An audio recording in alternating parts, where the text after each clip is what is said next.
Welcome to HP at Church, a podcast about Harry Potter and the Bible. I'm Pastor Emily, and I use pronouns like they, them, their. And I'm Pastor Kay, and my pronouns are she, her. In this episode, we'll discuss the beginning of the season of Easter. Alleluia! Christ is risen. Christ is risen indeed. We'll start with Easter Day, and then Easter evening, a lesser-known yet lovely worship service that fits really well this year, since it's the year of Luke in the Revised Common Lectionary. And then we'll tackle the second Sunday of Easter, which has the same gospel every year. If you want to follow along on our blog, it's hpatchurch.wordpress.com. And you can find links to the Bible passages we're using and more information on other references we make in this episode. So for the resurrection of Christ, Easter Day, we have a couple of options for the readings.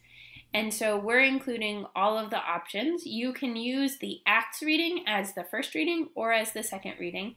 And we have it positioned right in between the other two options. So one option for the first reading is Isaiah chapter 65, verses 17 through 25. The prophet announces God's plan of renewal for heaven and earth, which will do away with reasons for mourning, bring peace, and give all people a life of plenty. So one of the themes that I noticed in this was a theme of peace as creation. And one of my dearly beloved shows, Rent, has the opposite of war isn't the opposite of war isn't peace, it's creation. Yes, thank you.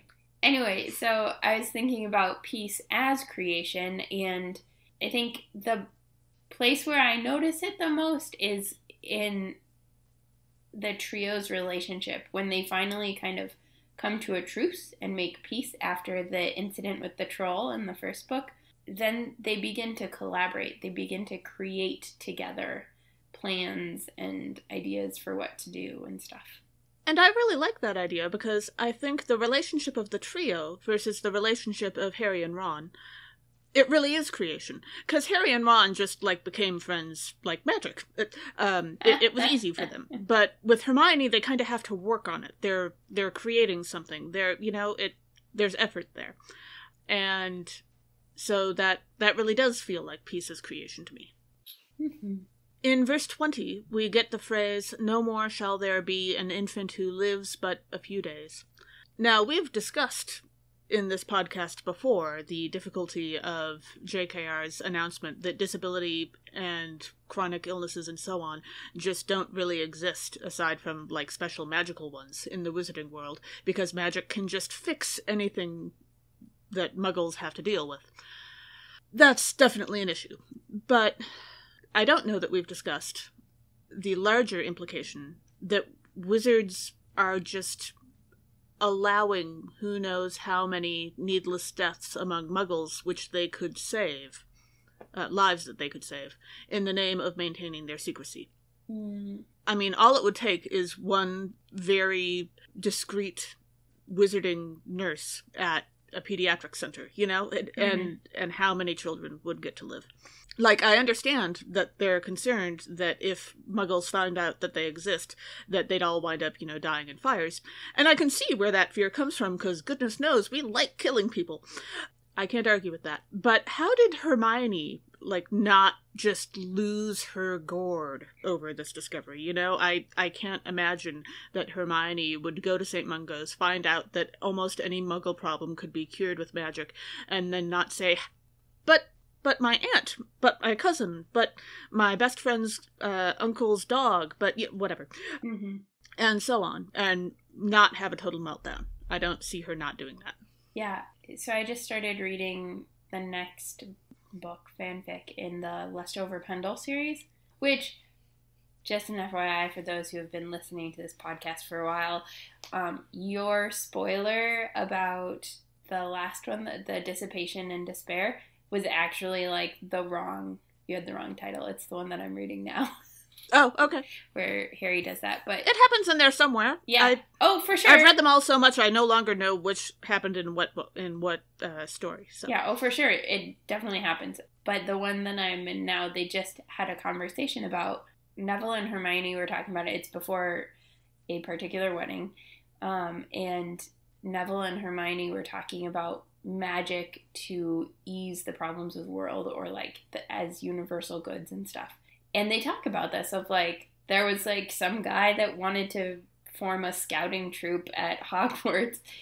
But so what they did was they like went to Muggle towns and like did all this stuff for people, and then like cast a memory charm on them so that just in case they didn't see any magic. And so then they just woke up with like all of their household chores taken care of and no memory of how that happened, which then caused problems. And so part of it is like I love that part of the story. Yeah. So part of it is like the unforeseen problems, but I mean, I kind of also think that Scoutmaster was just a gigantic dork. If you don't think through that much, at least, then really, why are people giving you charge of their children? That's just going to be an issue. Yeah, for sure. He just was not particularly competent at that role, or thoughtful, or intentional. Yeah.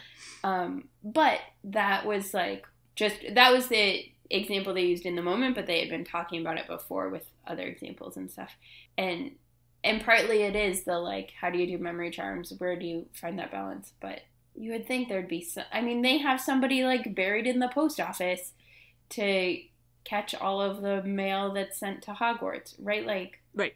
Yeah, like, I was born with a heart defect that could have meant that I would have had open heart surgery at the age of 4 or 5, which that would have been the late 80s, so that would not have been a good time for anybody because they weren't terribly good at it back then. I mean, they tried. I'm not trying to diss the doctors or anything. It's just been a while since then.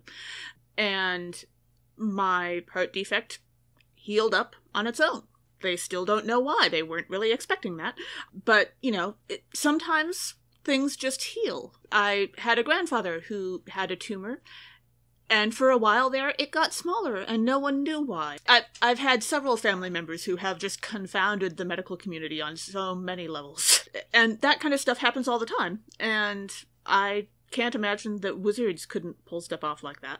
Yeah. But this also kind of gets into the question of the problem of evil and, like, God, and why does evil exist and all that, too, so. Mm-hmm. Yeah.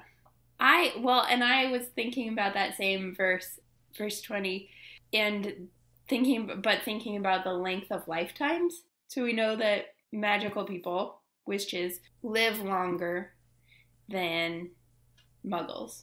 Like, they have a longer life expectancy than muggles. Somebody pointed this out, and I was like, oh my gosh, this is brilliant. Dumbledore, who, like, gets into all this trouble and is, like, trying to do his best and is, like, pretty terrible sometimes, but, like, probably genuinely trying to do his best, lives to be well over 100 years old. And then Voldemort, who desperately wants to live forever, makes it to 71 years old, which is, like, actually almost exactly the life expectancy for a girl born at the same time as him, a Muggle girl born at the same time as him, and only 7 years longer than a boy based on Muggle statistics. So it's just, like, hilarious that, like, he goes through all this effort to live forever and then, like, dies earlier than even an average wizard would. And most of those years kind of sucked. I mean, he spent several years living in a forest drinking unicorn blood, right? So it's not like it was a great life either. I mean, that was, like, 1 year, right? Well, but he also spent who knows how many years over a decade, like a decade and a half, stuck in the forest before Quirrell found him. Disembodied and... Right? Yeah, and in the back of Quirrell's head. Mm-hmm. And so, disembodied in the forest in Albania. Not exactly, Not the life I want from... vacation. Yeah. I mean, I haven't been to Albania. I'm sure the forests are lovely, but no thank you. Yeah, being disembodied there and only being able to, like, embody snakes and eat rats. Meh. That would be awkward. In verse 22, we get the phrase, they shall not build and another inhabit. And speaking of building, I've been wanting to ask this question for a while, so I was really happy to see this phrase, which meant I could jump on it. So we're apparently supposed to believe that the founders of Hogwarts built Hogwarts, and I have to say I've met enough academics to know that I do not want any of them to be my building contractors. That just sounds like a terrible plan. Did they really build it? Well, I've never seen anyone presume that they didn't. Like, I've seen a lot of fanfic about the founders of Hogwarts, and I have yet to see one that assumes that they, like, hired a crew or something, you know? Huh. Mm-hmm. But are there magical building contractors? I mean, are there specialists who do that sort of thing? Are there magical plumbers? I mean apparently they wouldn't have electricians. There have to be. You would hope, right? Because there's because the other alternative is that, like, we're supposed to believe that the Weasleys live in the Burrow because Arthur and Molly or, like, one of Arthur's ancestors built it. And well, okay, yes, the Burrow really suits the Weasleys personality-wise, and I'm sure that they had an influence on it. Let's put it that way. But I don't think I'd want Arthur building stuff either. Well, given how his inventions tend to go. I actually could see the Weasleys as not being able to afford a contractor, and so building the Burrow themselves. And that's why it got a little out of hand. Mm-hmm. Yeah. But surely the Malfoys hired somebody else to build Malfoy Manor, there's right? no way. There was no way they did it. Yeah, there's no way we can say that both the Weasleys and the Malfoys built their own, and the Malfoys are just that much more competent. Like, that's just not true. No. But the Malfoys have the money that they could pay someone to build it. Yeah.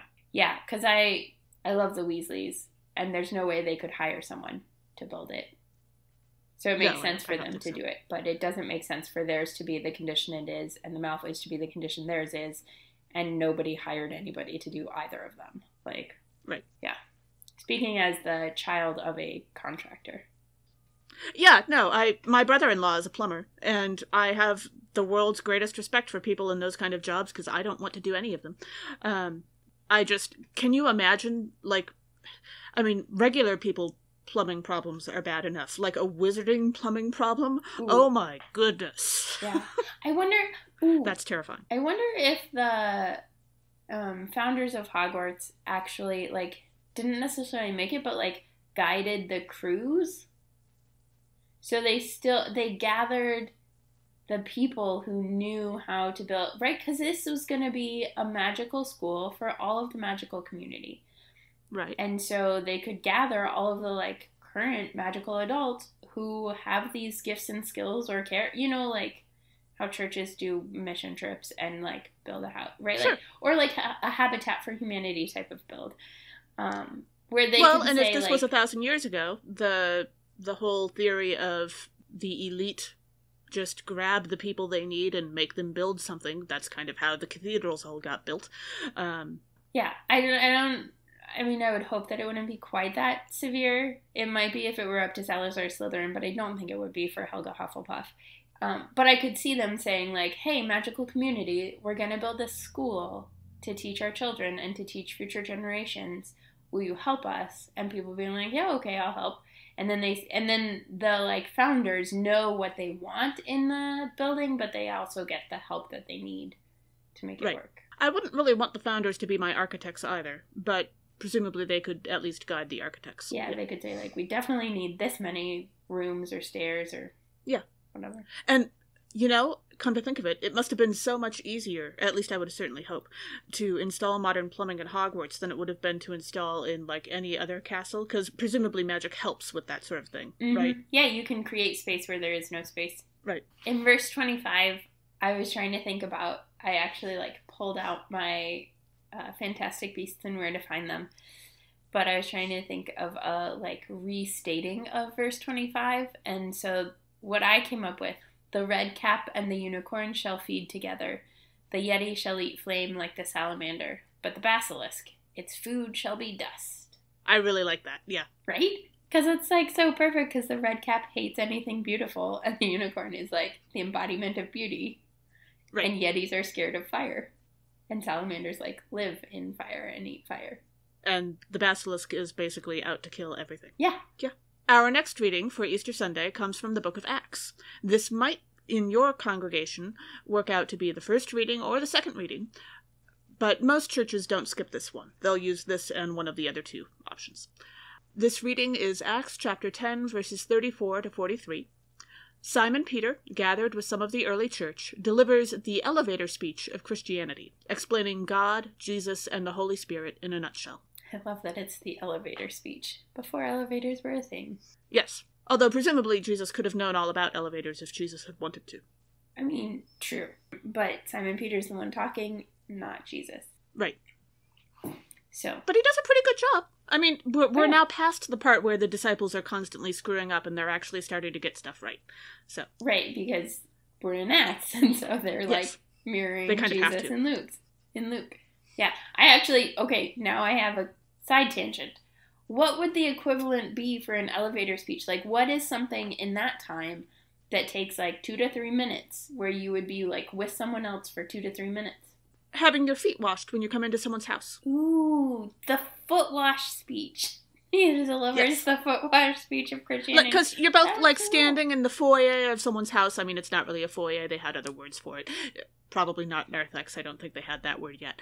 But you're getting your feet washed by the slaves. Yeah. And, Okay, so. You may as well chat about something. Simon Peter delivers the elevator speech, a.k.a.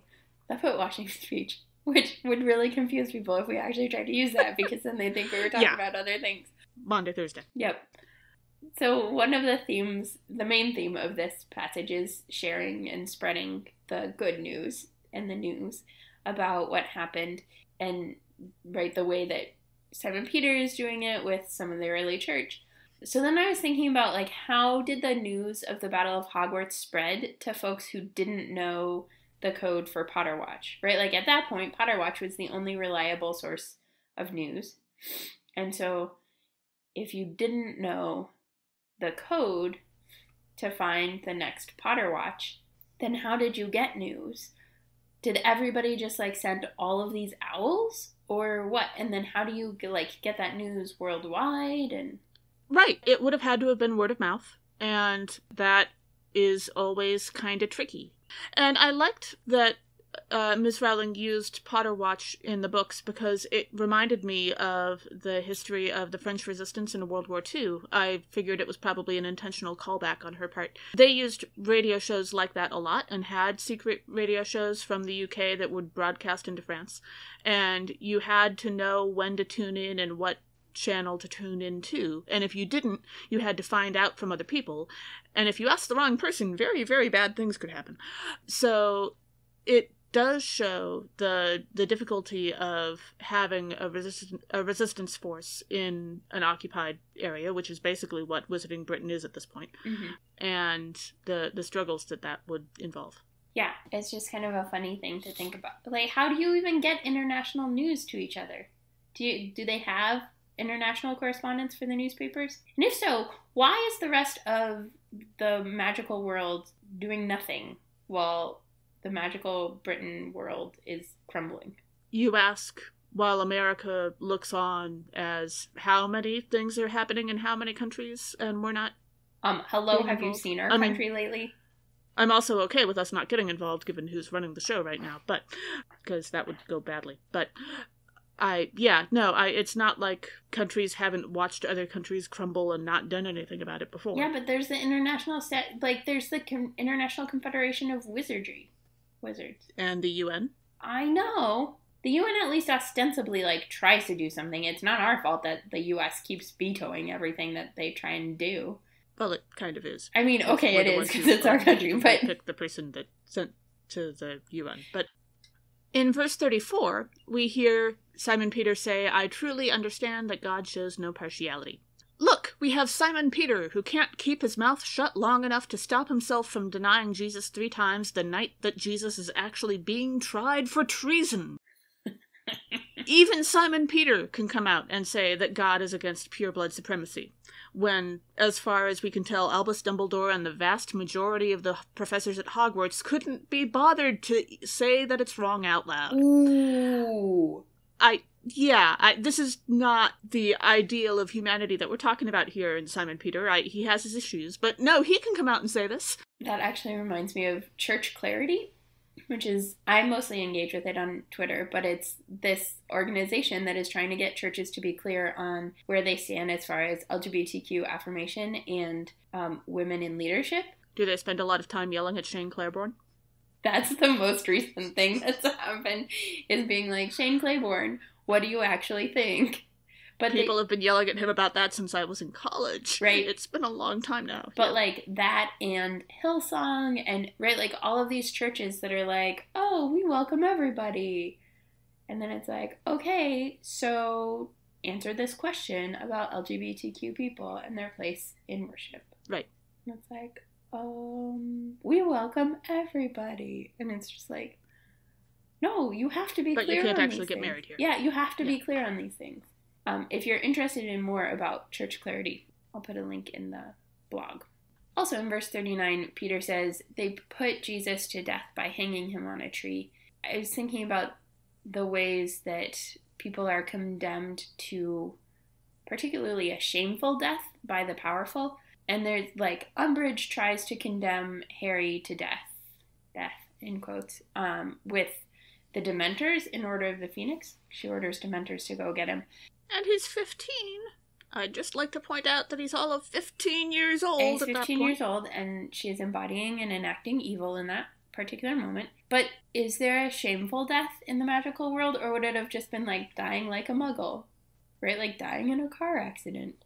Well, Hagrid does actually say at one point that the Dursleys saying that the Potters who died in a car accident was shameful, right?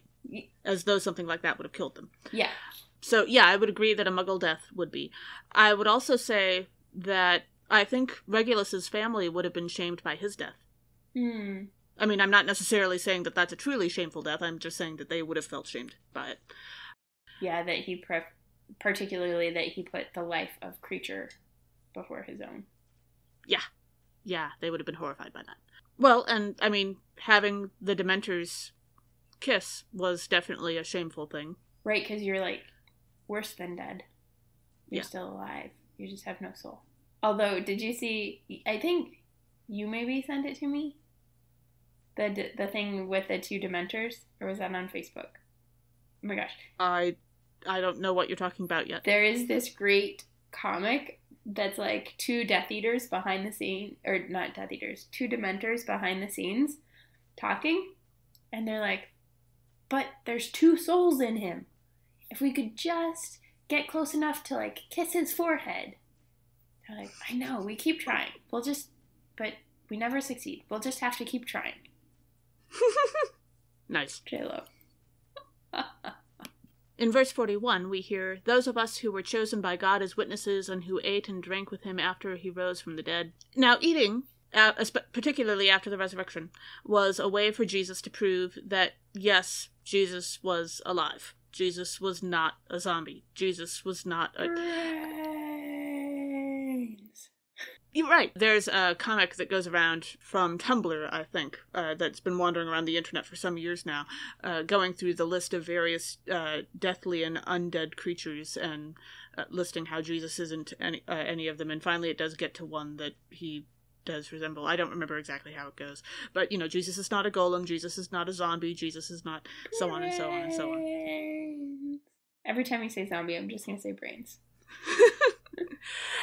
So, I wonder, when Harry got back from being dead, did he have to go through this? Like, they know about Infuri in the wizarding world. Did he have to prove that, no, really, I'm back to just being normal again. I'm alive now. It's okay. I'm not, gonna go be Infuri now.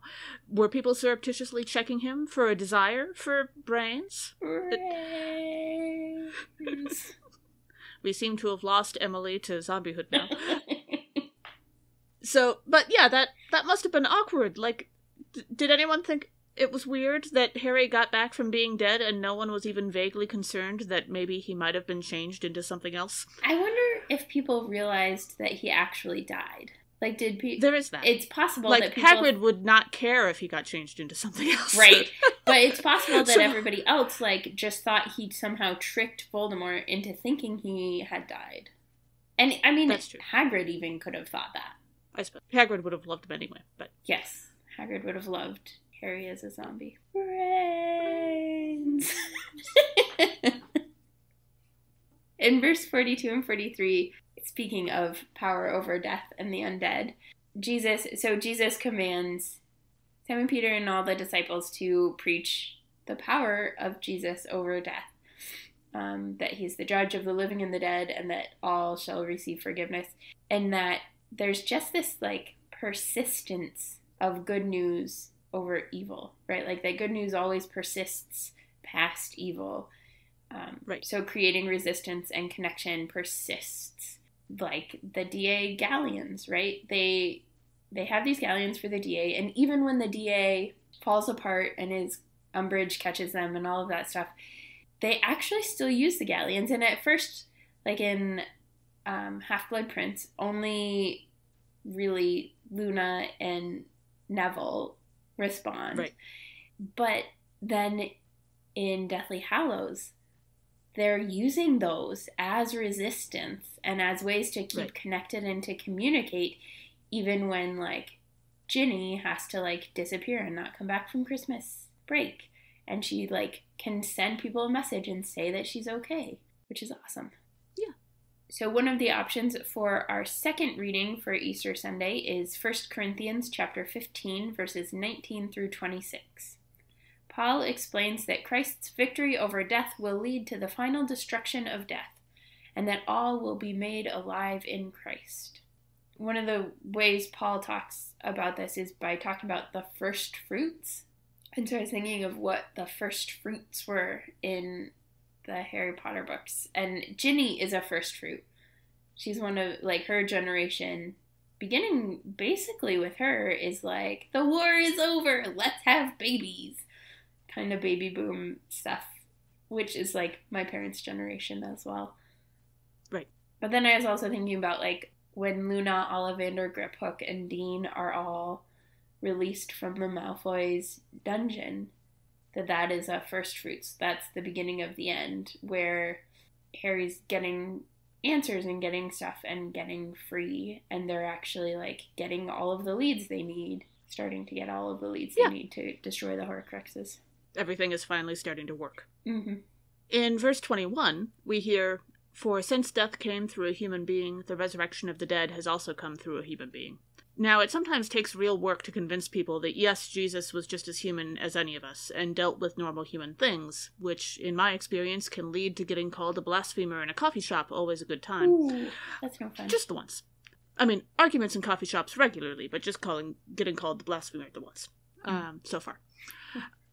But convincing people that A, Jesus was really human and had to deal with normal human stuff, and B, that matters. Like, seriously. Ha! Seriously. Because if Jesus wasn't really human, then there's no point to any of this, and why are we here? So, could we please stop trying to protect Jesus from the messiness of humanity? He did, in fact, poop people. Yes, exactly. Okay. But this whole argument reminds me very much of Harry desperately trying to convince Colin Creevey, and eventually Dennis, that no, seriously, I'm just a guy. Please stop taking pictures of me every moment of my life, like every second of my life needs to be historically memorialized. I just want to eat my sandwich. You know? There comes a point when you have to convince someone that, no, really, I'm a person. Please treat me like one. Please stop being weird. You're making it weird. Stop making it weird. So. Yes, I also love that you used seriously twice in one comment. I think it's appropriate for this one in particular. Hey, one of the things beautiful. I actually like about Sirius is that Sirius is always totally on board with Harry being human. Oh, yeah. He does not, like, get carried away by Harry. And because he knew James and Lily so well, because he knows so deeply that Harry is their kid, and because he is definitely convinced of the humanity of James Potter, if not necessarily anyone else. He is always convinced that Harry at heart is just a normal kid and can make mistakes like anyone else. And there are a bunch of characters in the books who really don't have that. Well, and partly it's that he knew Harry first as a baby who puked and spit up and pooped and, right? Like, that's his first connection to Harry. And I like to have mental pictures of Sirius and Remus babysitting for Harry when he's an infant and, like, getting hopelessly lost and confused and, yeah. Oh, I think they would be adorable. They would. Yeah. But, like, most of the magical world, like, they didn't know Harry at all until he was the boy who lived. Right. Yeah. speaking of inevitable corruption of humans and humans' flaws, in verses 24 and 25, Paul talks about that after destroying every ruler and every authority and power, that Christ reigns until he's put all of these enemies under his feet. And it had me thinking about like the inevitable corruption of humans, because incompetence leads to corruption, and compared to God, humans are completely incompetent at anything. And the best example always of incompetence that I go to is Fudge, because he has more authority. I think Lockhart is really the embodiment of incompetence, but he doesn't have quite the same authority as Fudge. Whereas Fudge has enough authority that his incompetence really truly leads to large-scale corruption. Right. Yeah, I would say that's a good example. I also like the fact that one of the things that happens in the Harry Potter books is that we've discovered Harry's flaws, and they're real flaws, and they lead to real consequences. Mm-hmm. And like Hermione pointing out his saving people thing. Mm-hmm. I love that moment. But yeah, the inevitable corruption of humans, even Harry, who has managed to save so many lives, is not perfect. We all have our flaws. Uh-huh. I also was looking at verse 24, and Christ destroying every ruler and authority and power. And, I had to say, can you imagine being Minister of Magic in the days of when the trio are adults? And so you've got Harry, the chosen one, looking over your shoulder. You've got Hermione, the most brilliant witch of the age, insistently checking all your paperwork. You've got Ron, who is apparently literally connected and related to every pureblood in the country, checking up on everything you do with people who you've never heard of all the time. What kind of medical treatment do they have for blood pressure? Because you're going to need it, That's got to be exhausting. I mean, to be fair, Hermione becomes Minister of Magic, right? So, well, yes, exactly. Can you imagine being the poor soul who precedes her, or, heaven forbid, follows her as Minister of Magic? I mean, my goodness. Although I think Hermione would be good in that she would support whoever comes after her. She'd totally intimidate whoever's before her, but whoever comes after her, I think she would try her best to set up for success. Right. But the rest of them, mostly because she'd be concerned about the world continuing to succeed. Right. But the poor soul who precedes her, that's got to be a nightmare. You poor kid. Yeah. Verse 26 is the final verse of this passage, and what a joy! So the verse is, "The last enemy to be destroyed is death." It should sound familiar to everyone listening to this podcast, because it is, in fact, the inscription on the potter's grave in Godric's Hollow, which I think is just there are so many people who don't realize that this is actually a Bible verse. And there are a couple Bible verses that come up within the Harry Potter books, so it's always fun to actually pull them out and think about them.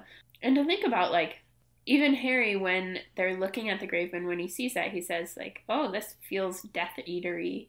It feels like a Death Eater type saying, to say the last enemy that shall be destroyed is death. And it's not that you won't die, it's that death will not be the final thing, will not be the final word. And we see that in the way that the Potters' love and their lives continue to impact Harry, but also other people. Remus and Sirius and future generations. Yeah. Which is cool. Our gospel reading is Luke chapter 24, verses 1 through 12. The women, returning to Jesus' tomb to anoint the body, find it empty, and they are told of the resurrection. They return to proclaim the gospel to the disciples, who do not believe them, and Simon Peter finally goes to look for himself. So, an obvious theme here, as you just mentioned, is not listening to or believing women. What a surprise. It continues today. Right? See how the Bible applies to everyday life? And it happens all the time in the church. There's a meme that's going around right now, because we're recording this before Holy Week, that's how do churches that don't ordain women get around the stories of the resurrection? Because every single gospel account of the resurrection, the women are the first ones to encounter the risen Christ, or to find out the news about the resurrection, and they're the ones that tell other people. The last time I had that conversation, the person genuinely believed that there were two types of apostles. There was the lowercase apostle and the uppercase apostle. And the uppercase apostle could only be men, and the lowercase could be women, because, like, women can tell other people about Jesus. But only the apostles with the uppercase that are men, can be pastors. I decided to not continue talking with that person, because it clearly wasn't going to go anywhere. Wow. Yeah. Y'all couldn't see my face, but it was a face. The wow pretty much got that across. Yeah. Well, and it reminds me of, like, the entirety of the Harry Potter books, right? They're stories of how Hermione saves the day, and Harry gets the credit. Again and again and again. Over and over and over again. And how much more smoothly would things have gone if they actually listened to her from the start? Or like a more kind of stark example is even, like, listening to Trelawney. Her predictions actually all come true in some form. Right. And nobody gives her any... not nobody. Lavender and Parvati give her credit. But, like, everybody else just thinks she's a joke. And Dumbledore. Not, like, publicly. He doesn't say it to other people so much, but... He kind of gives her credit and kind of doesn't. Yeah. Yeah. He doesn't want to be public about it because he knows he'll lose credibility that way. Which, irony. Mm-hmm. Yeah. One of the disappointing things about the Harry Potter books, I guess, is the way that, like, this trope of not believing women continues and is reinforced. Right. On the other hand, if Ms. Rowling hadn't portrayed that, I would have been kind of disappointed, because it's not like it's... Like, if in the magical world women were always listened to, that would get kind of tiring to read, because it's not how the world works, and if you're going to tell me that just because they have magic, feminism is no longer something that's necessary... That's literally what she says about racism. Well, yes, I know. I get tired of that, too. It's like, this is actually what she does. I think she actually doesn't did it think about... that... At least she doesn't do it about everything. I don't think she intentionally... Not saying it's good that she does it about racism, because it's not, but... yeah. I don't think she... I don't understand how she can do it about racism and not feminism, but whatever. I don't think she intentionally leaves sexism in there. I think she just didn't know. Yeah, that's... I don't think she purposefully did this to be like, see, sexism still exists. I think she just didn't even realize that it was so embedded in her, because it's all of these, racism, sexism, all of this is so embedded in our systems in which we live and our cultures that, like, we can't escape it unless we're actively thinking about it and working against it. And she was not in that place when she was writing the books to be able to do that sort of critical thinking, and now she just kind of refuses. When we reach verse 4, we hear about two men in dazzling clothes. Two people in dazzling clothes. I didn't actually check the Greek. I'm pretty sure that these are supposed to be male, but I don't know. My inclusive one had them as men. Yeah. It just annoys me. So are these guys... How do you know they're men? What does gender even mean? Well, maybe they asked. Maybe they checked their pronouns. Who knows? But do they have to be angels? Like, could they... They're announcing the resurrection. Anyone can do that. I like the idea of it being angels, because if they're angels, that means that they are, A, without gender, and B, the women are the first people to preach the resurrection. The first, like, human people. Mm-hmm. So they might be angels. They might be wizards. There's got to be spells that can make clothes dazzle, right? Mm-hmm. Lockhart would have insisted, if nothing else. Yeah. I suppose I've heard at least one person theorize that they could be time travelers, and maybe their clothes were just, like, really, really white because bleach or some and modern laundry. I kind of like them as, like, they could be ghosts. That'd be pearly white, sparkly. Interesting. Yeah. They would also dazzle.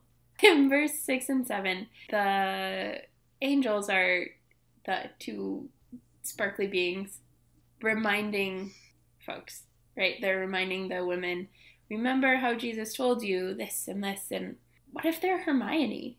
Right? Because Hermione remembers everything everyone says. So she would totally be the angel reminding them and being like, remember that time that they said this and this and this. So I think they're Hermione. And maybe Hermione is a sparkly vampire angel. I mean, she needed something to do after she finished being Minister of Magic.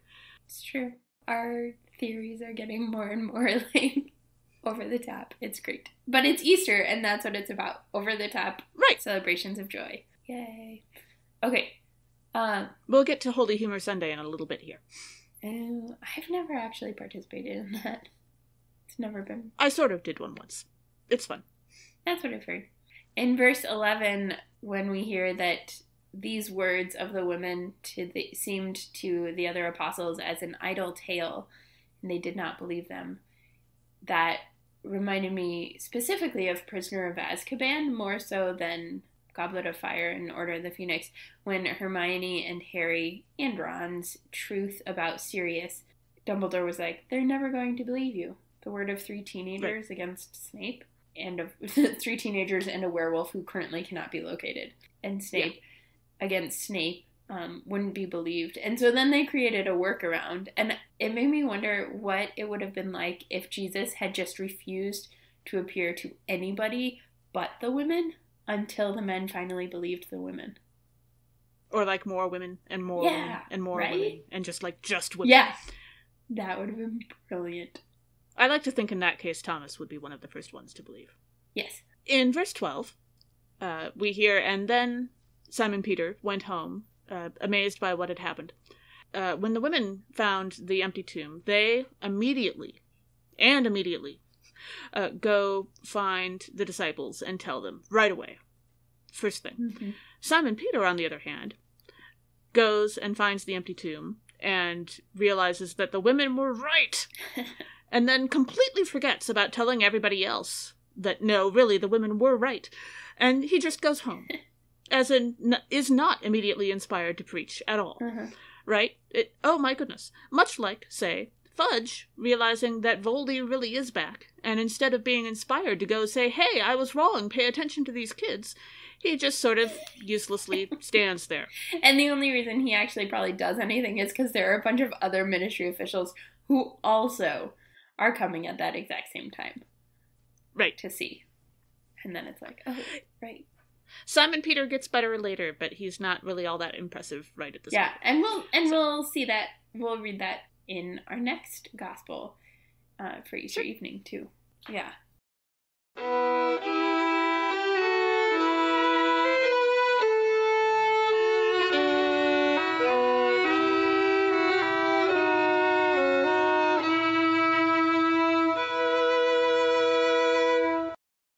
Our next worship setting is Easter evening, which is not preached on very frequently, but is a beautiful worship service and selection of readings, and especially in the year of Luke, we thought that this would be a great opportunity to engage with these readings. So our first reading for Easter evening is Isaiah chapter 25, verses 6 through 9. The prophet announces God's victory banquet at the final, complete destruction of death.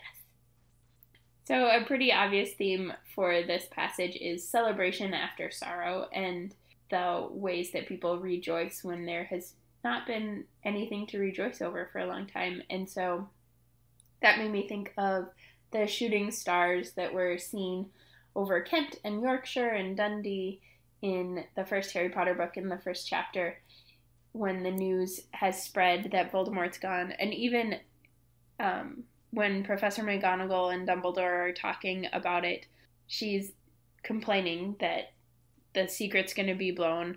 She says, you'd think they'd be a bit more careful, but no, even the Muggles have noticed something going on. It was on their news. And then Dumbledore responds and he says, you can't blame them, said Dumbledore gently. We've had precious little to celebrate for 11 years. And she, of course, is Professor McGonagall, and so I know that, but that's no reason to lose our heads. People are being downright careless, out on the streets in broad daylight, not even dressed in Muggle clothes, swapping rumors. And it's just this like, epitome of who Dumbledore is and who McGonagall is. Of, like, They just both are like, yes, and, like, 11 years. Whew, I hadn't realized. That it was that long, yeah. When we reach verse 6... and we see the bit about well-aged wines strained clear. We've talked before, I believe it was actually our first full episode of this podcast, about whether or not the magical community had safe food practices before Muggles did due to magic. Like, could they fix spoiled food and so on, and could they keep food from spoiling because of magic, that kind of stuff. In a time when Muggles really didn't have that ability. But also, if you have to put your older and therefore better quality wines through a strainer before you can drink them, this clearly shows that we are not dealing with modern food safety regulations, right? I mean, sometimes there's stuff that settles in wine even now. Good wine. Yeah, a little bit, but like through a strainer, Yeah. that's probably kind of, yeah. But if wizards did have this kind of magic, it would explain a lot. Like, for example, I don't remember there being a fridge in Molly Weasley's kitchen. I'm not sure in the movies. There's never one described. Yeah, I don't remember there being one. And it would be an easy enough chilling charm. Like, they have to have a chilling charm.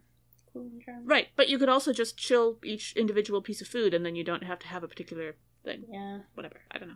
But if they did have the kind of magic that would make food safer, maybe a charm that strains all your wine before you... something like that. That would explain a lot about, like... Actually, that might explain why wizards have longer lifespans. Because, I mean, we've noticed that humanity gets longer and longer and longer lifespans the better we've been fed, the better quality nourishment Except we for get. now. We're getting shorter lifespans. Because our food is declining also. But historically, up till now, before, you know, the baby boomer generation started ruining everything. Your mom is listening to this. My mom might, well, she doesn't always listen, I don't know. But my mom is a proud hippie, so it's not like she'd disagree with this. I was like, this is her generation. Yeah, she has issues with them. Gotcha.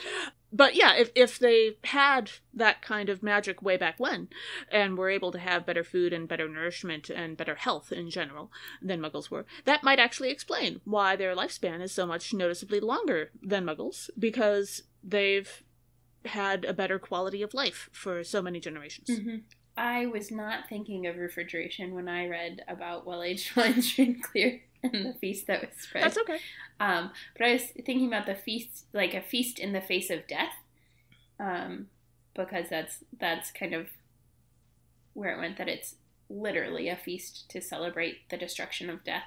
And so I was thinking about the feast after the basilisk is destroyed, right, where they wake up the whole school for a celebratory feast and they cancel finals and stuff. But it's this, like, that's one of the few times I think where we have a feast that is a celebration where, like, people aren't too exhausted. I mean, Harry is, but most people aren't too exhausted to actually celebrate, right? Like, there's no feast at the end of the Battle of Hogwarts because everybody's just exhausted and sad and all of that stuff. And then most of the other feasts are, like, welcome feasts. But this is, like, the one time where it's, like, a feast to celebrate the end of death, the end of the basilisk. And speaking of the basilisk, the verse 8 talks about the disgrace of the chosen people God will take away from all the earth. And I was thinking about Ginny and the way she definitely, like, we get the sense that she feels disgraced from her participation in the Chamber of Secrets and her being, as like an 11-year-old, being duped by Voldemort. Yeah. So there's just this beautiful, and I think Dumbledore actually, like, does a really good job of taking that disgrace away, of saying, you know what, exactly. This happens, Voldemort dupes even grown wizards, like, this isn't your fault. Also, there were oodles of adults around you who didn't frickin' notice. Maybe some of it is our fault. Right. Maybe we should pay more attention to the frickin' 11-year-olds. Sorry, moving on. How do you really feel about that?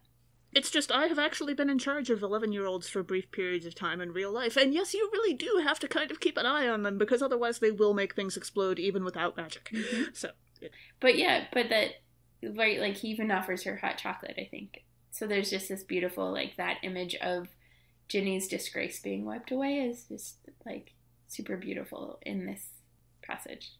Absolutely. Our next reading is from 1 Corinthians chapter 5, verse 6b through 8.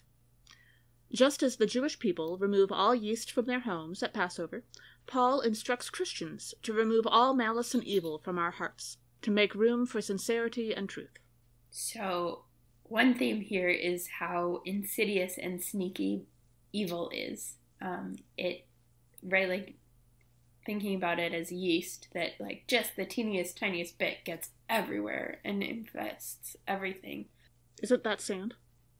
Yeast does too, yes, absolutely. Yeast actually is, like, alive. Worse, yeah. And so then I was thinking my go-tos for this are maybe umbrage and quarrel. as different forms of this, that Quirrell is very sneaky, and the evil that he embodies, literally with Voldemort in the back of his head, is a sneaky one, because he portrays himself maybe even cunning or ambitious. Mm-hmm.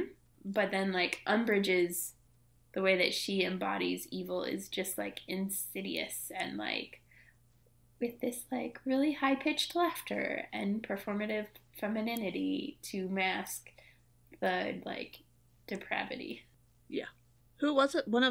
There was a famous author who said that Umbridge, not JKR, Umbridge was one of their favorite villains, fictional villains in all of history, because of her insidious nature and the way that she was evil. And I can kind of see that, because she's really effective evil. Yeah. Yeah.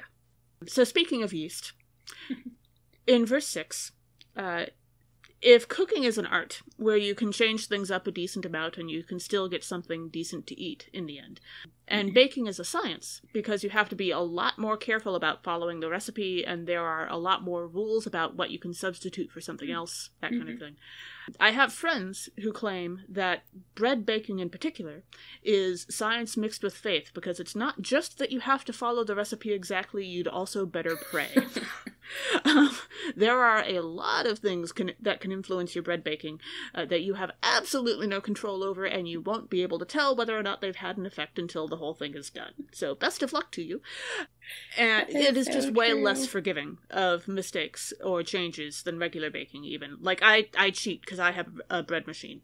But even then, you never really know how it's going to turn out until it actually turns out.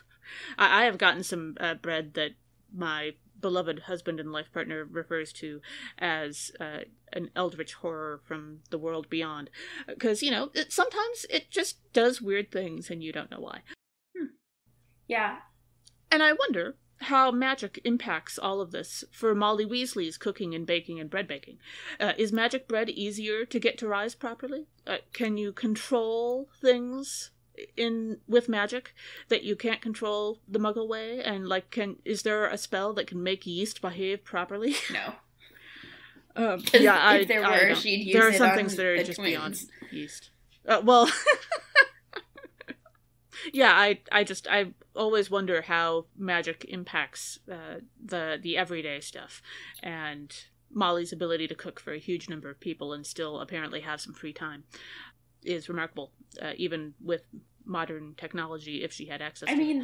They're like, you can multiply food. You can't create it, but you can multiply it, and you can make it bigger.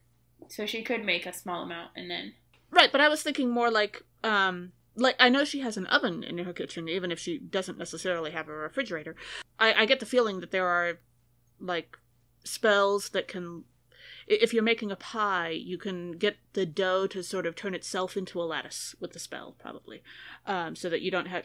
I don't know if you were a fan of the Great British Bake Off. Yeah, I was going to say, when you were talking about bread baking as faith, I was like, I've been catching up on it because I didn't have Netflix for a little while. And so I've been catching up on the Great British Bake Off. And I am a big fan. But yeah, and watching them completely lose their minds over bread is so wonderful, but also I totally understand. But the amount of time that some cooking tests take, and it's not necessarily like physically difficult work, it's just tedious and irritating. And like, I would love a spell that could chop stuff for me. I understand that there are food processors, I just don't own one. But, but the nice thing about a spell is that you don't have to clean the food processor afterwards. That's true. There's got to be a whole bunch of different spells that Molly Weasley uses in her kitchen, and I would love to have them, because it would be... Like, can you imagine just being able to wash all your dishes with one spell? Not even having to deal with a dishwasher. That would be magical. I would love that. That would be cool. It would make also cleaning easier. Speaking of cleaning... See what I did there? Yeah. When Paul's talking about cleaning out the old yeast... That is hard. Like, it is hard, unless you're completely washing something out, but it is hard to clean out old yeast. To the extent that Jewish people these days actually, like, sell the deed to usually, like, well, the people I know who have done it have been pastors, but, like, to non-Jewish people, they actually sell their property to them for Passover so that they don't own anything with yeast. Because it's easier than actually trying to clean the place. Yeah, because with the amount that you have to clean to be able to get rid of it. I mean, that's the whole concept that builds a sourdough starter. That there is just yeast in your house. Yep. That it's impossible to get rid of it. Even if you don't make bread, even if you don't cook. Mm-hmm. So yeah, and so... Like dust mites. Sure. Yeah.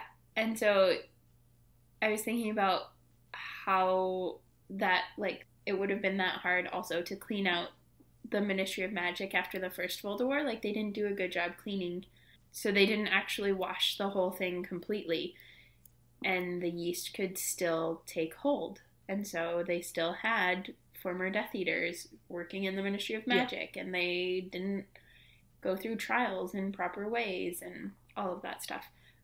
And you just need a teeny tiny bit, and it can take over, and it does. And we see the fruits of that. The bread that comes from that. Yeah. Yeah, speaking of which, in verse 8 we get this bit about clearing out the malice and evil for sincerity and truth. But when you clear stuff out, speaking of that, it can leave big gaps in your life. I was talking to somebody the other day about she's trying to quit caffeine for health reasons. And one of the things that was pointed out in that conversation was that you can't just quit caffeine. You have to replace that habit with something else. Mm-hmm. Like, if you usually get your caffeine through beverages, start drinking something else and do it now. Because you can't just stop drinking anything. You'll wind up dehydrated. But in order to get rid of a habit, you have to add a new one. Or when my mom quit smoking, the time that it actually worked, she replaced smoking with cross-stitch. Yep. Or, like, stuff for like people, that. Like, at a lot of AA meetings and stuff, there's almost always coffee and smoke breaks. Because those are, Yeah, I've known a few people who have gotten off harder drugs by starting to smoke. So you have to replace it with something else. And let's be fair, malice and evil take up a certain amount of space in your life. Mm-hmm. So you have to replace it with something pretty big. And when I'm thinking about taking out malice and evil and trying to replace it with something else in the Harry Potter books, what came to mind was the cleaning out of Grimmauld Place. And we don't really get a good look at it after it was truly all cleaned out. Like, there's a big long description of it when they first get there, and like what it's like when it's all dark and evil and crap. But we don't really get the same kind of description for after it's been cleaned out. But I have to imagine that it felt pretty empty. I wonder if they ever actually finish cleaning it out. Like, it says that they start and then they work on it all summer. But I don't know if if they ever finish, and then once Dumbledore dies, they like add all these other spells, and I wonder if did Harry go back after the war? And yeah, because it's not like he wound up living there permanently, but he must have done something with it. Unless it was destroyed in the war, and you'd think that would be mentioned. But like, what would Grimmauld Place have been like once they had finished cleaning it out? I think it would have been pretty empty comparatively, and that emptiness might have made it an even less pleasant place to live than it had been when it was full of evil stuff. I mean, even when it was full of evil stuff, at least Harry had and Sirius had memories there. Like, not necessarily good ones, but, it was attached to something for them. Mm-hmm. And I presume that Harry went furniture shopping or whatever you do in the wizarding world. But in the same way, when we get rid of the malice and evil, it's not just having a lack of them, it's also about replacing them with something else. Mm-hmm. Speaking of replacing malice and evil with other things, I was thinking about the sincerity and truth and kind of like you said, that you have to replace it with something, but also that connecting back to the yeast, and that even sincerity and truth are really easy to corrupt. So we see that with Marietta Edgecombe, right? She's the sneak, and she's the one that tells Umbridge about the DA. She's sincere, and she's telling the truth, and her parents work for the ministry, and she's concerned about her parents and getting pressure from her parents and pressure from Umbridge and all of this stuff. And so she sincerely tells the truth, and then the DA is discovered, and it has all of these terrible ramifications that, like, you have to replace evil with stuff, but even then it can still corrupt those things. Our gospel reading for Easter evening picks up right where our gospel reading for Easter day left off, in Luke chapter 24, verses 13 to 49. On the evening of the women's discovery of the empty tomb, 2 disciples on the road to Emmaus are joined by a stranger who explains recent events to them. When the 3 eat together, the third is revealed to be Jesus. Dun, dun, dun. This always feels like some sort of mystery, like, you want it to be a mystery. So the theme that stuck out to me was a wibbly-wobbly, timey-wimey stuff. Hashtag Doctor Who, because who wouldn't hashtag Doctor Who in a podcast about Harry Potter? Actually, I'm kind of surprised Doctor Who doesn't come off more often, but... Yeah. It's because I'm stuck between... Trying to control yourself? Well, yes. Trying to control myself, and I'm stuck between... I'm trying to rewatch all the seasons, but I'm, like, starting at the very, very beginning, and it takes a while to, like, figure out the order and which ones are still in existence. Right. And all of that stuff. Anyway, so the timey-wiminess of time in the Gospels is, right, like they take 7 miles. So they take like all day to walk 7 miles. And then they get back to Jerusalem. Then after Jesus breaks the bread, they get back to Jerusalem in an hour. So it's just like slow. Moving at the speed of flight. And so I was thinking about that and the ways that that's especially clear in Goblet of Fire, I think. The movies basically just jump from event to event. But even in the books, the narrator, Harry as our unreliable narrator, talks about like when he's dreading something, then it comes a lot quicker, and all of a sudden, like, it's upon him. But also, like, even just having the mark before the second task, having the mark of the Yule Ball, he has all of the time in the world before the Yule Ball to figure out the clue with the egg. But then after the Yule Ball, it's like, oh shoot, I don't know anything about this, and it's almost time, and what do I do? And And so those sorts of, like, stretch and then scrunch, stretch and then scrunch. And that happens to us in real life. Yeah, that's actually, like, there have been studies of, like, time. We have it technically as this chronological thing, but, and this, like, kairos versus chronos, which is my favorite Greek nerdery. God's time versus our time, for those who aren't big on their Greek. If you ever want me to go into depths on it, I will, because I wrote a paper on it in seminary, and I love it. But it's, the different senses of time and of urgency and the way we experience time. For example, the time before you get to listen to the next episode of HP at Church may seem like it stretches out forever, but once you're actually listening to us, I'm sure the time just goes by in a flash, doesn't it? That was a good one. Please ignore Emily's cynicism. No, anyway. That was good. That was a good, like... Okay. That was sincere laughter. Sincere and truthful. Not like Marietta Edgecombe's sincere and truthful, though. Right. Good to know. Also, I don't see anything written on your forehead. In verse 16, we hear that the other 2's eyes were kept from recognizing Jesus. Now, no, this does not mean that Jesus cast stupefy or confundo at them.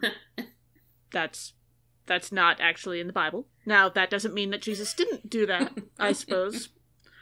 In theory, Jesus could have, but probably not. Probably this is just, God doing a God thing. Yeah. It's amazing how easy it is for us to not recognize Jesus. I mean, I don't recognize people all the time. I have actually had people complain to me about this. So, if I see you in a different context than I'm used to seeing you, I will totally... It will take me a few minutes to figure out who you are and why. Oh, yeah, I'm terrible at it, too. I run into people in the grocery store, and they talk to me like they've known me for years, and it takes me a little while to figure out who are you. I literally just was in the grocery store picking up, like, crackers and prescriptions for when I was sick, and somebody was like, Pastor Emily, and I was turned around, and I was like, I know that face. I have no idea why. And then she identified herself as one of the churches that I do pulpit supply at regularly, and it's like, oh, right. Hello. Also, I'm sick. Don't come near me. But yeah, it was funny. And that's, how foolish. How foolish to not recognize the truth of all things. These mortals be? Uh-huh. Sorry, go ahead. What's that from? How foolish these mortals be? It's Shakespeare, isn't it? I don't know. I was thinking of verse 25, and oh, how foolish you are, and how slow of heart to believe all that the prophets have declared. Which is what Jesus says when he's like, hello, are you not getting it? Also, I really love that Jesus is like crediting, just says all that the prophets have declared, which includes what the women have declared. So Jesus is naming the women as the prophets, which I love. It's from A Midsummer's Night's Dream. Lord, how foolish these mortals be. Sweet. Sorry, I looked it up. I don't even know what to do with that now. Sorry. No, it's fine. I did that with, November 1st. Anyway, so Jesus kind of chastising the disciples of like, hello, you're not paying attention. Like, how foolish you are that you're not hearing, you're not receiving what the prophets, including the women, have declared. And it reminded me of Harry's response when Snape, I think in the first book it happens, but I think he does this like a couple different times where Snape's like deriding him and like, Potter, what's the answer to this? What's the answer to this? What's the answer to this? And Hermione's meanwhile sitting there like, I know the answer, hand in the air, like, pick on me. And finally Harry just goes, I think Hermione knows the answer, sir. Yes, right? Like, if you want the answer, yeah, here's where the answer is. So, like, Jesus, how foolish you are to not, like, believe people. Like, pay attention when people have the answer. Especially when they're women. Don't be like Snape. Don't be like Snape. That's a good motto.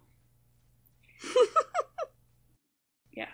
You can be like Alan Rickman, though. Alan Rickman himself was pretty cool. That's true. Verse 40 also reminded me of the way that scars become part, and we'll see this again in the gospel for the second Sunday of Easter, but the way that scars become part of Jesus' identity. That just like, that he actually like shows them his scars as a way of identifying himself. Similarly to how scars are a part of Harry's identity, even though J.K. Rowling decides to take that away in the like Death/King's Cross scene. But I think scars are important, and they're signs of healing, but they're signs of who we are, and they matter. And I think of like the scars that I have, and those are parts of who I am. And I wouldn't want J.K. Rowling to like take them away and pretend like they never existed, because they're healing. And sometimes they might be useful, like say a map of the London Underground. Or, insights into Voldemort's mind. Right. In verse 49, Jesus instructs them to stay in the city. And Jesus is going to send the Holy Spirit to them in what is going to be Pentecost, although we aren't there yet. And so they are to stay gathered until then. Just like how the students at Hogwarts were waiting for the trio and possibly even more reinforcements to arrive in order to take back the school. And in both cases, everybody wound up getting far more than they expected. In good ways, mostly. But yeah, it's amazing what can happen when the right people show up. So yes.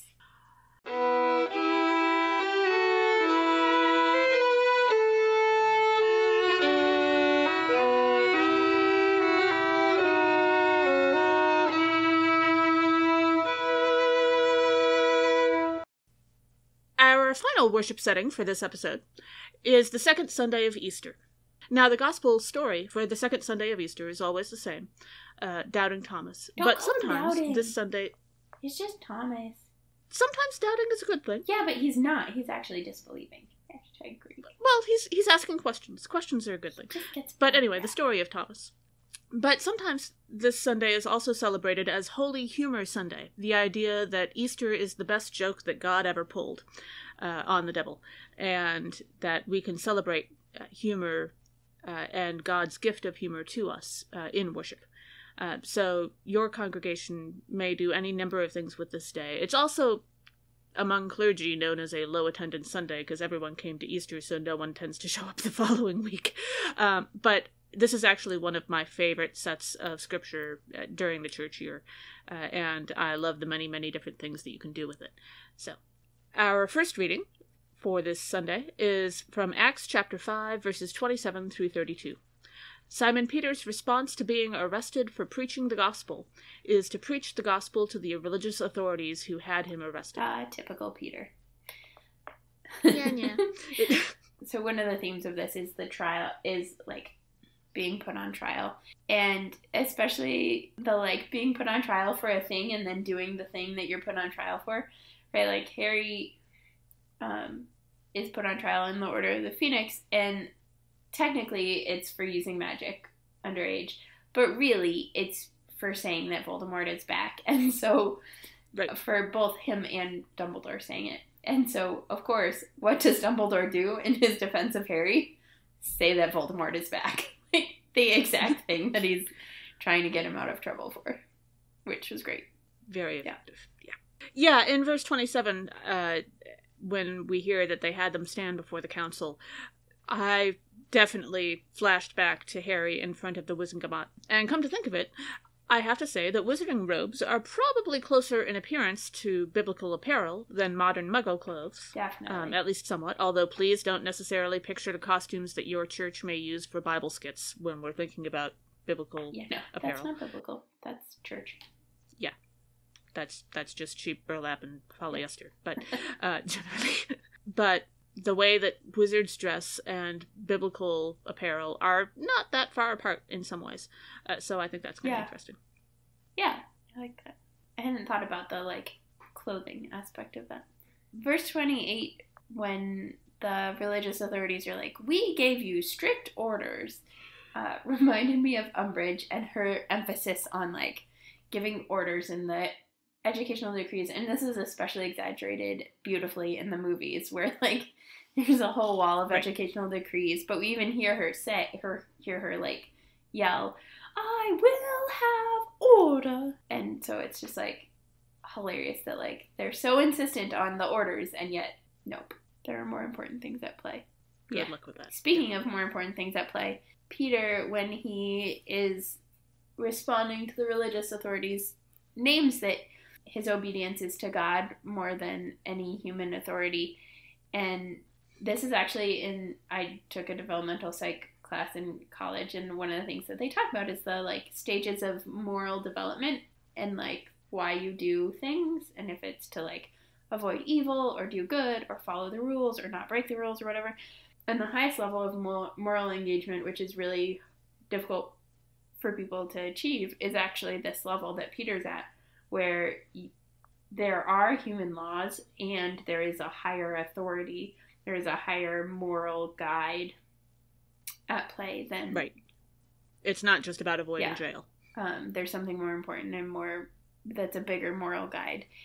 And so that reminded me, like, I think Harry starts to get at this at the end of Goblet of Fire and into Order of the Phoenix, when he's like, no, there's bigger things at play. Like, I'm not going to be quiet just because Umbridge tells me to and Fudge doesn't want me to. I think Hermione actually gets into this faster because she gets into it in, like, Chamber of Secrets, right? Where she's getting to the point where she goes from strict rule follower to, we're going to brew this potion that's, you can't even get the book except for in the restricted section, and we're going to brew it in the girls' lavatory and do all of these things because we are compelled, and we have a, like, reason to be compelled for this greater cause, and it matters more than getting detention or getting expelled or whatever. Yeah, I've actually, and again, I can never remember titles, but I believe I've read fan fiction that casts Hermione as being Jewish and following the fix a little bit of the world Tikkun Olam. Tikkun Olam. To heal and restore the world. Because she continually throughout the books, but especially earlier than anyone else, she is very big about repairing the world, and so it would make sense for her to be Jewish and to have that background and the concept of Tikkun Olam from childhood to guide her to that. There's more than one possible explanation for it, but I've enjoyed the ones that have come up with that theory. In verses 31 and 32, we have definitely cast the Harry Potter trio as many, many, many other kinds of trios over the years with our podcast. And fandom has been doing it for much longer. I'm not sure if we ever got around to casting the Harry Potter trio as the Trinity. No. God and Jesus and Holy Spirit. But if we did try to... Well, okay, so Harry being Jesus seems kind of obvious. Only because he dies and comes back. And is seen as the chosen one, and is the boy who lived, and is constantly saving people. We just talked about it in this episode. Is he constantly saving people? Or is Hermione? Well, there's that, okay. Or is he the figurehead for that leads the group of people that wind up saving people? Although being a figurehead also kind of... Well, figurehead's probably not quite the right word, but... Catalyst? Catalyst might be a good word for a bunch of people doing good stuff. That would probably also cast him. No, that would cast him as the Holy Spirit. Well, wait for it. You just want him as Jesus. But, okay, so if Harry is Jesus, just go with me on this part. And I'll get to the rest of it.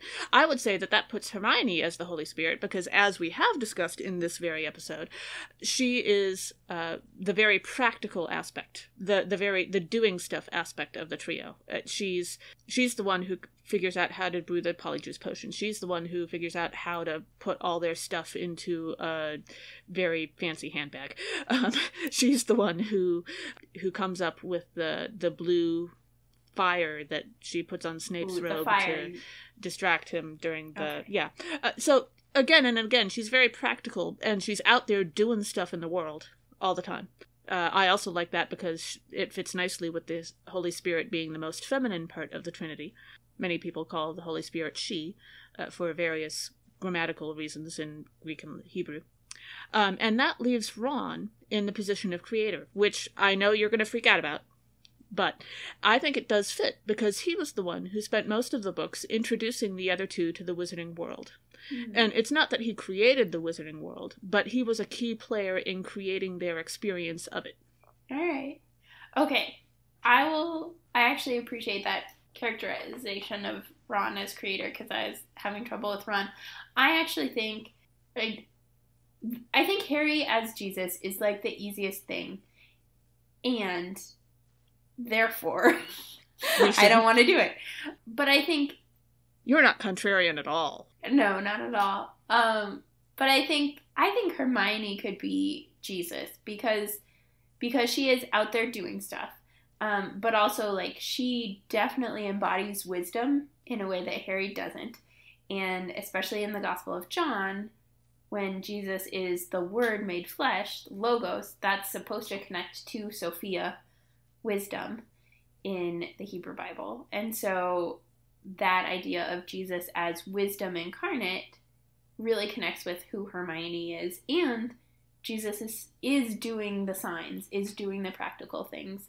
And I think Harry is less thoughtful and more sparking thing. Like, you had me with Hermione and the Bluebells, but the Bluebell Flames. But I think Harry is really the instigator and the catalyst, like you said. And for me, that's the Holy Spirit. And then I just put Ron wherever the extra place is. But I like the way that you characterized Ron as the creator. Like, it makes sense to me for Ron as the creator in that sense. I really need to find you some good Ron fanfic. Yeah. I mean, I just don't care about him as much. I know, but you should. But that's okay. You're allowed. Everyone is welcome in Harry Potter Weasleys a lot. I like most of the other Weasleys a lot more. I just seem to like all the people you don't, which makes it more interesting as a podcast, I'm sure. So I do think that probably helps our podcast, but yeah, that's interesting. Our second reading for the second Sunday of Easter is from the book of Revelation. No S, not plural. Just to clarify, Revelation, chapter 1, verses 4 through 8. If you want to make brownie points with any Christian clergy person, make sure you pronounce the name of the last book of the Bible correctly. Yes. And if you don't, that's okay. We will forgive you unless you are also clergy, and then we will judge you harshly. Or unless you're claiming to know everything about the Bible, in which case we will point out that you can't even pronounce the name of the last book of the Bible correctly. Right. Yeah. That would also, yeah. We're really not super judgy. We just sound super judgy in this episode. No, it's not about being judgy. The only time that I get judgy is when other people are being self-righteous and claiming to know everything. And in that case, if you are still calling it Revelations, I'm going to smack you about the head with that a bit, because, frankly, no one knows everything about the Bible. That's kind of the point. We've been doing this 2,000 years, and we still can't agree on anything. So. True. Oh, yeah. Anyway, so, Revelation chapter 1, verses 4 through 8. John, not the disciple, not the one who wrote 1 John, or 2 John, or 3 John, or regular John. The Gospel of John. Okay, hang on. Anyway, so Revelation chapter 1, verse 4 through 8. John, not the disciple, not the gospel writer, not the writer of 1st, 2nd, or 3rd John. A totally different John. Aren't super creative with names these days. Those days. Begins his revelation with a description of Christ as the everlasting Savior of the world. So the theme that I noticed in this one was the everlasting one, the one who is and was and is to come. And I think in the Harry Potter books, the only everlasting thing seems to be magic. Like, even Nicholas Flamel, who's hundreds of years old, dies, but like the only everlasting thing is actually magic, right? Yeah. I mean, the Deathly Hallows, sort of, but they haven't been around that long. I mean, they've been around a while, but not that long. Centuries, but not. I mean, presumably they came from magic, the veil too, that leads to death, or like the door that hides the secret of love, or whatever. I don't know. Yeah. We don't really get to explore those parts as much. Yeah, but they're all also parts of, like, they're magic. Yes. They're parts of the mysteries. And then as we begin for verse 4, I was thinking about the greetings, right? This is basically John's greeting to everyone who's going to encounter this revelation. And we don't really get greetings in the Harry Potter books. Like, there's not, most of the letters are like, meet at this time in this place, or whatever. They're not like, dear so-and-so. Harry does that once, I think, when he's writing to Sirius. He's like, dear Fluffy, blah, blah, blah. But the one that I thought of when I was thinking about this was the letter from Lily to Sirius that we encounter in Deathly Hallows, but that she wrote when they were in Godric's Hollow. So after the charm has been cast, presumably after the charm has been cast, for them to hide from Voldemort. And so she writes and she says, Dear Padfoot, thank you for Harry's birthday present. It was his favorite by far. 1-year-old and already zooming along on a toy broomstick. And so that was like the only kind of greeting, and even that is just like a pretty short one. Like, there's Dear Padfoot, thank you. But it also gives us like these lovely insights into like Sirius's first and second gifts for Harry for his birthday are brooms, and like the beauty of that. Yeah. Also, from that verse, John says, to the 7 churches that are in Asia, by which he means Asia Minor. So, it's a generation after the resurrection, and there are 7 churches in Asia Minor already. But we're supposed to believe that after 1,000 years, and actually probably a lot longer than that, just 1,000 years since Hogwarts was created, there are all of 3 wizarding schools that service all of Europe, and 1 for the United States. Really? I mean, 1 official one. These are the ones that are internationally recognized. Right, but, like, it's been 1,000 years since the first great schism of the church, and we have how many denominations? Do you really think that the academic institutions didn't all start having arguments with each other and start splintering? Because growing up as the child of university staff, I have to say, I think they would have. Oh, yeah. I think there's a little bit more hierarchy to, like, Hogwarts and a lot of the magical schools. But, yeah, I think it's ridiculous that we have that few, and that they're so European-centric. Like, that just doesn't make sense. And even the, like, one in the Americas, the one in North America isn't even created until white people get there. And it's like, psh, that's not true. You know that indigenous people are doing things way before. Well, I think they would have had a different system. Yeah, I don't think it would have been schools. It's the model that J.K. Rowling uses is too similar to, like, boarding schools, which is violence against Native people. Yeah. Anyway, I interrupted you. Well, no, you're right. But yeah, I find it interesting that apparently in Rowling's concept of the universe, there is no academic splintering. But it also could be that this is just Harry's point of view, and goodness knows when I was a kid I only knew about, like, 4 different schools anyway. So that's kind of fair. I suppose. I would kind of be interested, like, one of the constant things that fandom keeps begging creators for is just give us a book where they're just living life, and, like, life is normal, and just let us see what real life is like when they're not, you know, constantly fighting death and evil and all that. And I'd be really interested in a book of, you know, Harry at the age of 35 trying to figure out how to, you know, have a DVD player in his wizarding home or whatever. Yes. Well, that's why I like the idea that somebody suggested of a TV show of the professors at Hogwarts, presumably during Harry's time. Yeah. Where, like, Harry's, all of the stuff that is so central to Harry is, like, in the background. Side stuff. Yeah. Yeah. Meanwhile, they're trying to figure out how to get Seamus Finnegan to pay even 5 seconds worth of attention in any class. Just once. Yeah. No. Yeah. In verse 5, Jesus is called the firstborn of the dead. And I'm not sure I've asked this question before, but I wonder, is Harry the first wizard to literally come back from the dead? Like, we hear about several near-death experiences and several people who do die and don't come back, but was he the first to get to the train station as we see it, and then actually come back from that? Yeah, because the rule is that you can't come back from the dead. Yeah, which Dumbledore just, you know, has him break. But, yeah. Like you do. Yeah. So, yes. Does that make Harry the firstborn of the wizarding dead? That's a little... Ooh. So Harry really is Jesus. But he's going to die again, right? It'd be like Lazarus being the firstborn of the dead. Lazarus is not the firstborn of the dead.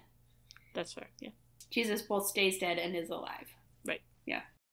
Verse 7, the clouds reminded me of a variety of things. Among them, we're recording this the week before Holy Week, so think back, those of you who are hearing this, you know, not the week before Holy Week, to the, like, giant storm that took over basically the entire country. Yeah. And, well, and there was another one a couple months before that, so. Well, yeah, but, like, this one was, like, the entire country at once, though, right? Yeah. Like, you all have snow. We had wicked winds. My mom in Colorado had stuff. And the clouds, actually, they were talking about in Minnesota, the clouds, were tinted like a yellowish orange or whatever because of the dust that was being picked up and brought into it from Texas and New Mexico. The snow has a faint reddish tinge. Oh, yeah. Mine doesn't really, but other people's like does. Actually the dust. Yeah. So that's what it made me think of. But then I was like, well, that's not Harry Potter-ish. So then I was thinking about clouds in Harry Potter, and we don't get a lot of clouds. We get, like, a lightning storm when Mad-Eye Moody first gets to Hogwarts, but the Dementors and the fog that they bring, particularly, like, over the lake, is kind of the closest we get. And at that, I don't know how much fog they actually bring, but they do bring fog. Like, they change the weather because there are reports of, like, lots of fog in the middle of summer at the beginning of Half-Blood Prince. And then there were all the people who were convinced that, like, the first sentence of one of the Harry Potter books contained a typo because no one knew what the word fug meant. I think it was was it book 4, I think? Book 4 came out, and one of the very first sentences of the book had the word fug in it, F-U-G. And it's, like, a very particular British word for a very particular kind of fog, I guess. I don't know. And everybody was, like, there were news stories in America when this book came out about this typo in the very first chapter of the book, you know, on the very first page. And no, it wasn't a typo. She was just using a word a lot of people didn't know because we're Americans. No. Oh, do you not? Okay. No, it was fun. I'm pretty sure I have that book. I don't remember that. If you Google Fug and Harry Potter, I'm sure it'll come up. Well, I'll do it later. Yeah. Anyway, random fandom history with Pastor K. But thinking about scenes from the Harry Potter books with clouds, there's a bit at the end of book 6 where Harry and Ginny are relaxing by the lake, right? Now, were they looking at clouds at that point? Like, you know, oh, look, that one's a bunny, that kind of thing? I don't remember. Oh, I don't know. For what it's worth, the Harry Potter lexicon defines fug as a thick, stuffy, smelly atmosphere. Huh, okay. It was the book that came out in 2005. The misty fug his breath had left on the window sparked in the orange glare of the street lamp outside. The Gospel reading for the second Sunday of Easter is from John chapter 20, verses 19 through 31. The week after the resurrection, Jesus rejoins the disciples when Thomas is present, providing Thomas with the evidence he wanted. So one of the themes that I think gets downplayed in this passage, but I think is really important, is the theme of confession of faith. This is arguably the greatest confession of faith happens in this chapter, or in this passage, by Thomas when he says, "My Lord and my God." And so then I was thinking about the different confessions of faith in Harry Potter, and I think the kind of the big turning point, like, yes, Fudge finally admits that he was wrong, but he doesn't do it in a way that's like, I believe you. It's like, oh, he is back. And so I was thinking about Seamus's confession of faith in Harry in the middle of Order of the Phoenix, when he finally figures out that, like, Harry's been telling the truth and the prophet's been lying, and he actually, like, comes forward and says, you're right, I was wrong. I believe you. So that was kind of my favorite one, I think. Verse 19, when I was reading verse 19, and Jesus begins with, "Peace be with you." I was like, well, the resurrected Christ, peace be with you, is like Jesus' version of Tonk's watcher. Watcher, Harry. Watcher, watcher. Like, that's just how he greets Christ greets everybody. Yeah, now I not only want more pictures of Jesus not being white, but now I want pictures of Jesus changing hair color. Jesus taunts! Yes! Or changing noses. I mean, you know, you're the savior of the world, and you've got all this walking to do, and you're kind of, you know, stuck in ancient Palestine, and you don't have any TV to watch, so you've got to entertain yourself and the disciples somehow, right? That and card tricks. I mean, God definitely is a metamorph magus. That makes so much more sense. Body of Christ. What? And because we are all created in God's image. So, must be a metamorph magus, yes. Yeah. Verse 23, you might have heard a few times, it's pretty popular with Lutherans, because it's part of the Small Catechism. This is called the Office of the Keys. Jesus, in saying that what we forgive will be forgiven and what we retain will be retained, Jesus is telling us that what we do on earth matters. It has real effects on things. Mm-hmm. Much like as the trio grows up, they start realizing that the stuff that they do isn't just having an effect at Hogwarts. It also ripples through Britain and later all of Europe. It's not just for show. It's not just... It's not like it's all going to be getting better later. It's everything you do matters, really. Mm-hmm. Mm-hmm. Yeah. Even if it's not about getting into heaven, because really none of this is about getting into heaven. But yeah. Yeah. Go. So verse 25, which we alluded to in previous conversations this episode, Thomas refuses to believe even the male disciples. So he is an equal opportunity skeptic. And so I was thinking about that and thinking about, like, how Fudge also doesn't believe anyone until he actually sees Voldemort with his own eyes. And even then, I think he might try to deny it if it hadn't been that multiple other Ministry of Magic officials were fluing in at that same time and seeing Voldemort. Which is a bummer, because I love Thomas and I don't love Fudge. But they seem similar, and I'm casting Fudge in a kind of positive light. There's probably a lesson in there about, you know, God's love for all people and not allowing your prejudice to whatever. Minor detail. Yeah. Yeah, speaking of which, before I get to verse 29, I should probably mention that Thomas is totally one of my favorite characters in the Bible, because I was absolutely that kid that would just stand there and stare at you and ask the question why 5,000 times. The only reason I don't do that now is because I'm trying to actually learn the answers to the question why without irritating people in the process, because I found that gets me better results. So that's fair. I also love Thomas. I actually think that Thomas is blind. Yes, I think we had that conversation last year. I think so. Yeah. Yeah, so I like Thomas. And I like to point out that in this passage, Jesus is not rebuking Thomas for his skepticism or for his questions. Mm-hmm. Jesus gives a blessing for those who don't have his skepticism, but there's no saying that he shouldn't be asking questions. There's no saying that he shouldn't be asking for proof. Thomas is not doing a bad thing here. Thomas is just being different. There is room for He's actually doing the exact same thing the rest of the disciples did. Yes, exactly. It's just Jesus is actually here now.